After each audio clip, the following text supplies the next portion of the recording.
నలుగురు కలిసి నాలుగు రాళ్లను ఆడిన ఆటే గుర్తుందా?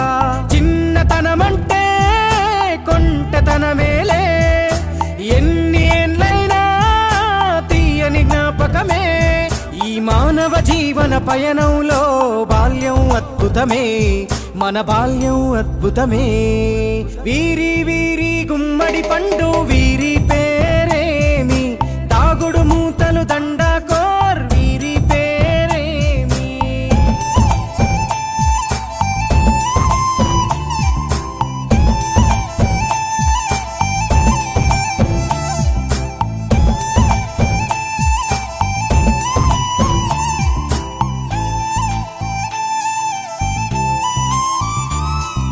పంటలు పంచి దొంగను ఎంచి రేసాటాడితి మందరమే, రేగడి మట్టిని ముద్దగా చేసి బొమ్మరిల్లే కట్టితిమే.